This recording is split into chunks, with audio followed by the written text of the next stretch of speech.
Breaking చూస్తున్నాం. రాజ్యసభ ఎన్నికలకు TDP దూరంగా ఉంటుంది. బలం లేకపోవడంతో అభ్యర్థిని పోటీలో పెట్టరాదని నిర్ణయించింది టీడీపీ. ఏపీలో 3 రాజ్యసభ అభ్యర్థుల ఎన్నికకు నోటిఫికేషన్ వెలువడింది. రేపటితో నామినేషన్ల స్వీకరణ గడువు ముగియబోతోంది. 27న రాజ్యసభ సభ్యుల ఎన్నికకు పోలింగ్ జరగబోతోంది. ఇప్పటికే వైసీపీ తరపున 3 అభ్యర్థులు బరిలో నిలిచారు. నామినేషన్లు దాఖలు చేశారు వైసీపీ అభ్యర్థులు. వైవి సుబ్బారెడ్డి, మేడా రఘునాథరెడ్డి, గొల్లా బాబురావులు వైసీపీ తరపున నామినేషన్లు వేశారు. తొలుత అభ్యర్థిని పోటీలో పెట్టాలని టీడీపీ ఆలోచించింది. అయితే వైసీపీలో అసంతృప్త ఎమ్మెల్యేలు తమ అభ్యర్థికి ఓటు వేస్తారనే ఆలోచనలో టీడీపీ ఉంది. చివరి క్షణంలో పోటీకి దూరంగా ఉండాలని టీడీపీ నిర్ణయించుకున్నట్టుగా తెలుస్తుంది. సరైన సంఖ్యాబలం లేకపోవడం వల్లే టీడీపీ రాజ్యసభ ఎన్నికల్లో పోటీకి దూరంగా ఉండాలని నిర్ణయించుకున్నట్లుగా తెలుస్తోంది. మా ప్రతినిధి కృష్ణమోహన్ లైవ్లో జాయిన్ అవుతున్నారు. కృష్ణమోహన్, తెలుగుదేశం పార్టీ తొలుత రాజ్యసభ రేసులో ఉండాలని భావించింది, కానీ చివరికి పోటీ నుంచి విరమించుకున్నట్లుగా ప్రకటించింది. ఎందుకు అంటే తగినంత సంఖ్యాబలం లేకపోవడంతోనే టీడీపీ ఈ నిర్ణయం తీసుకుంది అనుకోవచ్చా?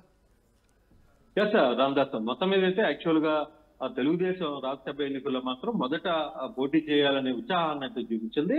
అన్యాయమైన పరిస్థితుల్లో ఈ రోజు మధ్యాహ్నం అధినేత క్లియర్ గా చెప్పేశారు, ఇక పోటీలో ఎవరు ఉండట్లేదని. ప్రధానంగా అయితే చాలా 3 పేర్లని తెర మీద కూడా టీడీపీ తీసుకుని వచ్చిన పరిస్థితి. ఫస్ట్ వర్లారామని పెడితే ఎలా ఉంటుందనే ఒక ఆలోచన చేశారు. తర్వాత సీఎం రమేష్ ని రంగంలో దించాలని సీఎం రమేష్ కూడా చాలా వరకు ఆయన ఉత్సాహం చూపించిన పరిస్థితి అయితే ఉంది. తర్వాత ఖమ్మంబట్టి రామ్మోహన్ రావు. సో వీళ్ళు 3 పెట్టాలన్న ఒక ప్రయత్నం, ఒకరిని ఉంచాలన్న ఒక ప్రయత్నం చేసినప్పటికీ చివరికి వర్లారామయ్య కావచ్చు, లేకపోతే సీఎం రమేష్ ఇప్పటికి బీజేపీలో ఉన్నారు కాబట్టి బీజేపీ పొత్తు లేకుండానే మళ్ళీ అతను తీసుకొని వచ్చి ఇప్పుడు అక్కడ పోటీ చేస్తే కొంత ఇబ్బంది జరిగే పరిస్థితి ఉంది. ప్యాటర్ కి రాంగ్ సిగ్నల్ పోతుంది అనే అంశం మీదనే బీజేపీ అభ్యర్థి అయిన సీఎం రమేష్ ని రూల్ అవుట్ చేశారు. తర్వాత ఈ రోజు ఉదయం వరకు కూడా ఖమ్మంపట్టి రామ్మోహన్ రావు వ్యవహారంలో చాలా సీరియస్ గానే వర్కౌట్ చేయాల్సిన పరిస్థితి వచ్చింది టీడీపీ అధినేతకు. తీరా లెక్కలు, పొడికలు, మైనస్లు అన్ని తీసిన తర్వాత ఇక వీలు కాదు అన్న ఒక సమాచారానికి ఆయన అధినేత వచ్చిన వెంటనే ఇక మనం పోటీ చేయట్లేదు అని చెప్పారు. ఒకవేళ నిజంగానే పోటీ చేయాల్సి వస్తే ఇప్పుడు తెలుగుదేశానికి బలమున్న 23లో నలుగురు వెళ్ళిపోయారు కాబట్టి 19 మాత్రమే ఉన్నాయి. 44 అవసరం అవుతాయి కాబట్టి 44 అంటే దాదాపుగా 23 వరకు తీసుకురావాల్సిన పరిస్థితి ఉంటుంది.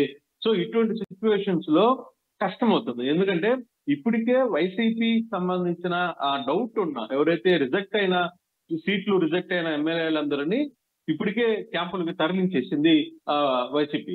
సో ఈ నేపథ్యంలో మళ్ళీ వాళ్ళు వచ్చినా రేపు ఉదయానికి దిగే అవకాశం ఉంటుంది. వాళ్ళందరూ వైసీపీ కంట్రోల్లోనే ఉన్నారు. సో వాళ్ళని రేపు రాత్రికి వెనక్కి తీసుకుని వచ్చే పరిస్థితి ఉంటుంది. సో అటువంటి పరిస్థితుల్లో ఇప్పటికిప్పుడు మనం అభ్యర్థుల కోసం తీసుకోవడం, వాళ్ళ మరోవైపు పెద్ద మొత్తంలో కూడా డబ్బులు కట్టే పరిస్థితి ఉంటుంది. ఇంత పెద్ద మొత్తంలో దాదాపుగా 300 కోట్ల రూపాయలు తెలుగుదేశం రాజ్యసభ సీటుకి గెలవాలనుకుంటే దాదాపుగా 300 కోట్ల రూపాయలు కట్టే పరిస్థితికి ఒక అంచనాకి వచ్చింది టీడీపీ. సో ఇంత ఖర్చుని ఒక రాజ్యసభ సీటు కోసం ఖర్చు పెట్టడం కంటే రేపు మరో 40 days లో జరగబోతున్న ఎన్నికలకు సంబంధించిన సార్వత్రిక ఎన్నికలలో వీటిని నియోజకవర్గంలో కొంత మనకి విసులుబాటు జరిగే పరిస్థితి ఉంటుంది. అక్కడ మనం కొంత ఖర్చు చేసే అవకాశాలు ఉంటాయని చెప్పి ఆలోచన. కృష్ణమోహన్, కొంతమంది వైసీపీ అసంతృప్త ఎమ్మెల్యేలను నమ్ముకొని టీడీపీ గనక పోటీలో పెడితే పూర్తి స్థాయిలో గెలుపుకు కావాల్సిన బలం కానీ క్రాస్ ఓటింగ్ కానీ జరగదు అనే నమ్మకం టీడీపీలో రావడం వల్లే ఈ నిర్ణయం తీసుకుంది అనుకోవచ్చు. ఖచ్చితంగా నేను అదే చెప్తున్నాను. ఎందుకంటే ఎవరైతే సీట్లు రాకుండా 31 మంది ఎమ్మెల్యేలు, సిట్టింగ్ ఎమ్మెల్యేలు ఉన్నారు, దాంట్లో కొంతమంది సెట్ అయిన వాళ్ళు ఇక్కడే ఉన్నారు ఆల్రెడీ వాళ్ళ నియోజకవర్గంలో. దాదాపుగా 15 మంది దాకా ఎమ్మెల్యేలు ఇప్పటికి అంటే వాళ్ళ మీద అనుమానం కొంత వేరే సిగ్నల్ ఉన్న వాళ్ళందరినీ కూడా వైసీపీ ఆల్రెడీ బయటికి తరలించేసింది. చాలా మందిని గోవా, తర్వాత మలేషియా, కొంతమందిని చెన్నై, బెంగళూరు, చాలా శ్రీలంక ఇట్లాంటి ప్రాంతాలకి తరలించేసిన నేపథ్యంలో సో వాళ్ళందరూ కూడా వాళ్ళ కంట్రోల్లో ఉంటుంది. దాదాపుగా 15 మంది ఎమ్మెల్యేలు వైసీపీ సిట్టింగ్ రాని ఎమ్మెల్యేలు అందరూ కూడా వైసీపీ కంట్రోల్లో క్యాంపుల్లో ఉన్నారు. అటువంటి పరిస్థితుల్లో ఇప్పుడు మళ్ళీ వాళ్ళని నైట్కి తీసుకుని వచ్చి ఇప్పుడు రేపు సాయంత్రానికో ఎల్లుండికో వాళ్ళు వస్తారు. ఎందుకంటే రేపు సాయంత్రం లోపల నామినేషన్ టైం అయిపోతుంది, మధ్యాహ్నం లోపల కంప్లీట్ చేయాలి. సో ఇప్పుడు అంత రిస్క్ కూడా చేయలేరు అనేది టీడీపీ వర్గాలు క్లియర్ గా తమ అధినేతకు చెప్పినప్పుడు అయితే చాలా కాలంగా అయితే వరుసగా 3-4 రోజులు అయితే ఖచ్చితంగా రాజ్యసభ సభ్యుడిని పెడితే ఎలా ఉంటుందో ఒక ఆలోచనలో ఉన్నప్పటికీ కూడా ఇది వర్కౌట్ కాదు. బేసికల్ గా అంత మందిని తీసుకుని 1-2 ఎమ్మెల్యేలు అయితే క్రాస్ జరిగినా చూడొచ్చు. మన ఎమ్మెల్సీలో ఏ విధంగా జరిగిందో అటువంటి పరిస్థితులు ఉంటాయి. కానీ ఇక్కడ దాదాపుగా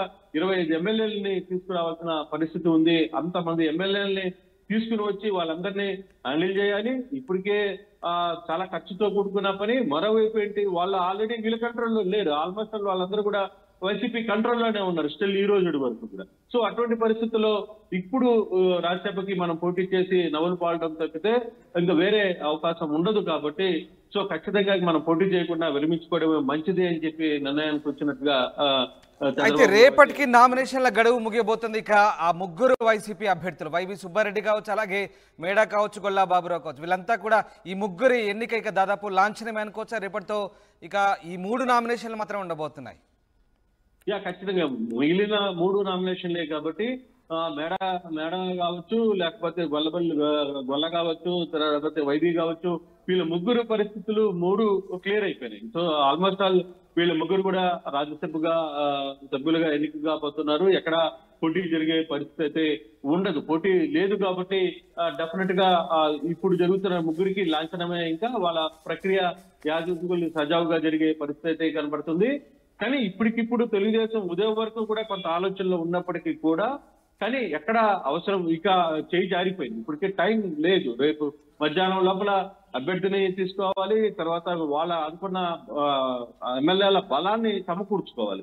ఇవన్నీ కూడా వర్కౌట్ అయ్యే పరిస్థితి కనపట్లేదు. అందుకోసమనే అధినేత మాత్రం చంద్రబాబు ఖచ్చితంగా ఈ వ్యవహారాన్ని ఇంతటితో క్లోజ్ చేద్దాం, దీని మీద అనవసరంగా ఫోకస్ చేసి నవ్వుల పాలు కావడం మంచిది కాదు అనే ఒక ఆలోచనలోనే ఉన్నట్టుగా కనపడుతుంది. అందుకే ఆయన చాలా క్లియర్ గా తమ నేతలకు చెప్పేశారు, మేము ఎన్నికలకైతే రేపు రాజ్యసభ ఎన్నికలకి మనం ఎవరు పోటీ దిగడం లేదని చెప్పేసిన పరిస్థితి స్పష్టంగా కనబడుతుంది. Right, thanks for the update Krishnamohan. Right, ఇది రాజ్యసభ ఎన్నికలకు టీడీపీ దూరంగా ఉండాలనుకుంటోంది. బలం లేకపోవడంతో అభ్యర్థిని పోటీలో పెట్టరాదని నిర్ణయం తీసుకుంది. ముగ్గురు రాజ్యసభ అభ్యర్థుల ఎన్నికకు నోటిఫికేషన్ వెలువడింది. రేపటితో నామినేషన్ల స్వీకరణ గడువు కూడా ముగియబోతోంది. 27న దీని పోలింగ్ ఉండబోతుంది. అయితే వైసీపీ తరఫున ఇప్పటికే ముగ్గురు అభ్యర్థులు నామినేషన్లు దాఖలు చేశారు. అయితే టీడీపీ మాత్రం తొలుత అభ్యర్థిని పోటీలో పెట్టాలని ఆలోచించింది. వైసీపీ అసంతృప్త ఎమ్మెల్యేలు తమ అభ్యర్థికి ఓటు వేస్తారనే ఆలోచనలో ఉంది. అయితే చివరి క్షణంలో పోటీకి మాత్రం దూరంగా ఉండాలని నిర్ణయించుకుంది. సంఖ్యాబలం తగినంత లేకపోవడం ఇందుకు కారణంగా తెలుస్తోంది. బ్రేకింగ్ చూస్తున్నాం. రాజ్యసభ ఎన్నికలకు టీడీపీ దూరంగా ఉంటుంది. బలం లేకపోవడంతో అభ్యర్థిని పోటీలో పెట్టరాదని నిర్ణయించింది టీడీపీ. ఏపీలో ముగ్గురు రాజ్యసభ అభ్యర్థుల ఎన్నికకు నోటిఫికేషన్ వెలువడింది. రేపటితో నామినేషన్ల స్వీకరణ గడువు ముగియబోతోంది. 27న రాజ్యసభ సభ్యుల ఎన్నికకు పోలింగ్ జరగబోతోంది. ఇప్పటికే వైసీపీ తరపున ముగ్గురు అభ్యర్థులు బరిలో నిలిచారు. నామినేషన్లు దాఖలు చేశారు వైసీపీ అభ్యర్థులు. వైవి సుబ్బారెడ్డి, మేడా రఘునాథరెడ్డి, గొల్లా బాబురావులు వైసీపీ తరపున నామినేషన్లు వేశారు. తొలుత అభ్యర్థిని పోటీలో పెట్టాలని టీడీపీ ఆలోచించింది. అయితే వైసీపీలో అసంతృప్త ఎమ్మెల్యేలు తమ అభ్యర్థికి ఓటు వేస్తారనే ఆలోచనలో టీడీపీ ఉంది. చివరి క్షణంలో పోటీకి దూరంగా ఉండాలని టీడీపీ నిర్ణయించుకున్నట్టుగా తెలుస్తుంది. సరైన సంఖ్యాబలం లేకపోవడం వల్లే టీడీపీ రాజ్యసభ ఎన్నికల్లో పోటీకి దూరంగా ఉండాలని నిర్ణయించుకున్నట్లుగా తెలుస్తోంది. ఎస్, మా ప్రతినిధి కృష్ణమోహన్ లైవ్లో జాయిన్ అవుతున్నారు. కృష్ణమోహన్, తెలుగుదేశం పార్టీ తొలుత రాజ్యసభ రేసులో ఉండాలని భావించింది, కానీ చివరికి పోటీ నుంచి విరమించుకున్నట్లుగా ప్రకటించింది. ఎందుకు అంటే తగినంత సంఖ్యాబలం లేకపోవడంతోనే టీడీపీ ఈ నిర్ణయం తీసుకుంది అనుకోవచ్చా? ఎస్ రామదాస్, మొత్తం మీద అయితే యాక్చువల్ గా తెలుగుదేశం రాజ్యసభ ఎన్నికల్లో మాత్రం మొదట పోటీ చేయాలనే ఉత్సాహాన్ని అయితే చూపించింది. అన్యాయమైన పరిస్థితుల్లో ఈ రోజు మధ్యాహ్నం అధినేత క్లియర్ గా చెప్పేశారు, ఇక పోటీలో ఎవరు ఉండట్లేదు అని.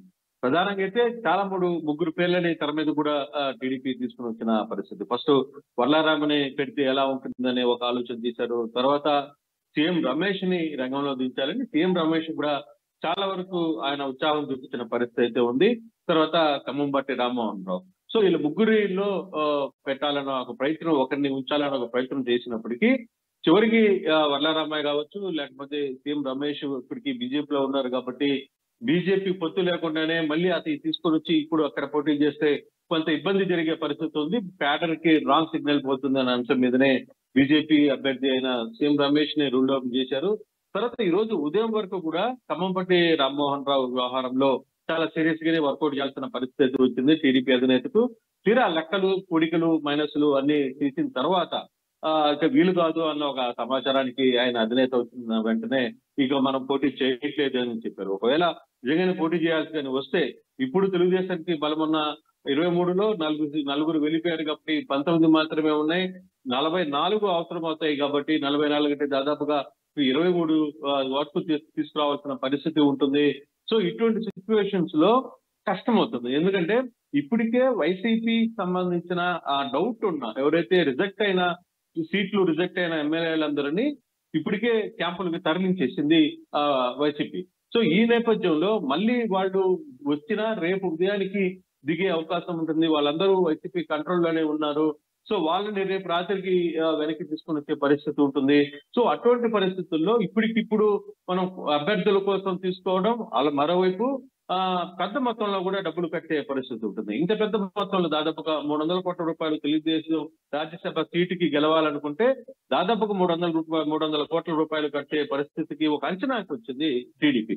సో ఇంత ఖర్చుని ఒక రాజ్యసభ సీటు కోసం ఖర్చు పెట్టడం కంటే రేపు మరో 40 days లో జరగబోతున్న ఎన్నికలకు సంబంధించిన సార్వత్రిక ఎన్నికలలో వీటిని నియోజకవర్గంలో కొంత మనకి వెసులుబాటు జరిగే పరిస్థితి ఉంటుంది. అక్కడ మనం కొంత ఖర్చు చేసే అవకాశాలు ఉంటాయని చెప్పి ఆలోచిస్తున్నారు. కృష్ణమోహన్, కొంతమంది వైసీపీ అసంతృప్త ఎమ్మెల్యేలను నమ్ముకొని టీడీపీ గనక పోటీలో పెడితే పూర్తి స్థాయిలో గెలుపుకు కావాల్సిన బలం కానీ క్రాస్ ఓటింగ్ అని జరగదు అనే నమ్మకం టీడీపీలో రావడం వల్లే ఈ నిర్ణయం తీసుకుంది అనుకోవచ్చు.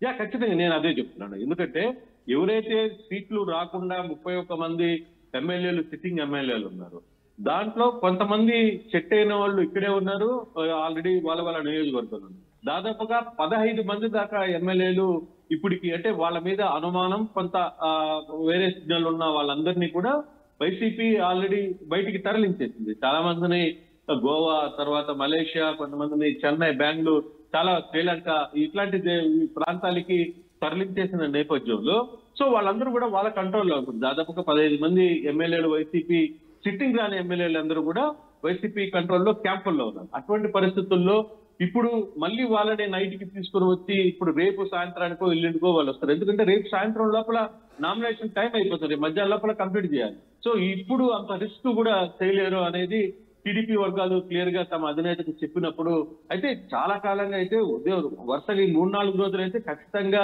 రాజ్యసభ సభ్యుడిని పెడితే ఎలా ఉంటుందో ఒక ఆలోచనలో ఉన్నప్పటికీ కూడా ఇది వర్కౌట్ కాదు. బేసికల్ గా అంత మందిని తీసుకుని 1-2 ఎమ్మెల్యేలు అయితే క్రాస్ జరిగినా చూడొచ్చు. మన ఎమ్మెల్సీలో ఏ విధంగా జరిగిందో అటువంటి పరిస్థితులు ఉంటాయి. కానీ ఇక్కడ దాదాపుగా 25 ఎమ్మెల్యేలని తీసుకురావాల్సిన పరిస్థితి ఉంది. అంతమంది ఎమ్మెల్యేలని తీసుకుని వచ్చి వాళ్ళందరినీ హ్యాండిల్ చేయాలి. ఇప్పటికే చాలా ఖర్చుతో కూడుకున్న పని. మరోవైపు ఏంటి, వాళ్ళు ఆల్రెడీ వీళ్ళ కంట్రోల్లో లేరు. ఆల్మోస్ట్ వాళ్ళందరూ కూడా వైసీపీ కంట్రోల్లోనే ఉన్నారు స్టిల్ ఈ రోజు వరకు కూడా. సో అటువంటి పరిస్థితుల్లో ఇప్పుడు రాజ్యసభకి మనం పోటీ చేసి నవ్వులు పాడడం తప్పితే ఇంకా వేరే అవకాశం ఉండదు. కాబట్టి సో ఖచ్చితంగా మనం పోటీ చేయకుండా విరమించుకోవడమే మంచిది అని చెప్పి నిర్ణయానికి వచ్చినట్టుగా అయితే రేపటికి నామినేషన్ల గడువు ముగియబోతుంది. ఇక ఆ ముగ్గురు వైసీపీ అభ్యర్థులు వైవి సుబ్బారెడ్డి కావచ్చు, అలాగే మేడా కావచ్చు, గొల్లా బాబురావు కావచ్చు, వీళ్ళంతా కూడా ఈ ముగ్గురి ఎన్నిక ఇక దాదాపు లాంఛనమే అనుకోవచ్చా రేపటితో? ఇక ఈ 3 నామినేషన్లు మాత్రం ఉండబోతున్నాయి. ఖచ్చితంగా మిగిలిన 3 నామినేషన్లే కాబట్టి మేడ కావచ్చు, లేకపోతే గొల్ల కావచ్చు, లేకపోతే వైబీ కావచ్చు, వీళ్ళ ముగ్గురు పరిస్థితులు 3 క్లియర్ అయిపోయినాయి. సో ఆల్మోస్ట్ ఆల్ వీళ్ళ ముగ్గురు కూడా రాజ్యసభగా సభ్యులుగా ఎన్నిక కాబోతున్నారు. ఎక్కడ పోటీ జరిగే పరిస్థితి అయితే ఉండదు. పోటీ లేదు కాబట్టి డెఫినెట్ గా ఇప్పుడు జరుగుతున్న ముగ్గురికి లాంఛనమే. ఇంకా వాళ్ళ ప్రక్రియ యాజకులు సజావుగా జరిగే పరిస్థితి అయితే కనబడుతుంది.